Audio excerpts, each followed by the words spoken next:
আমাকে আপনাকে একদিন এই দুনিয়া ছেড়ে চলে যেতে হবে।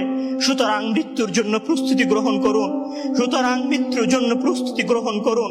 সেই দিন আসার পূর্বে, যেই দিন মৃত্যু আপনার দরবারে উপস্থিত হবে এবং মহান আল্লাহ তাআলাকে আপনি বলবেন, ইয়া আল্লাহ, আমাকে স্বল্প একটু সময় দিন, আমাকে স্বল্প একটু সময় দিন, আমি ফিরে যাই এবং কিছু নেক আমল করে আসি। কাল্লা ইন্নাহা কালিমাতুন হুয়া কাইলুহা। তখন মহান আল্লাহ তাআলা বলবেন, কোনো সুযোগ নেই, এটা তো তার মুখের কথা মাত্র, সে ফিরে গেলে আবারও আমল করবে না, সে ফিরে গেলে আবারও আমল করবে না। সম্মানিত ভাইয়েরা, সেই দিন আসার পূর্বেই প্রস্তুতি গ্রহণ করুন, সেই দিন আসার পূর্বেই প্রস্তুতি গ্রহণ করুন। জেনে রাখুন, সেই দিন উপস্থিত হয়ে গেলে আর কোনো আমল করার সুযোগ থাকবে না। সেই দিন উপস্থিত হয়ে গেলে কবরের নাজাত পাওয়ার জন্য আর কোনো কিছু করার সুযোগ থাকবে না। সেই দিন এসে গেলে 2 রাকাত সালাত আদায় করে আল্লাহর কাছে ক্ষমা প্রার্থনা করার কোনো সুযোগ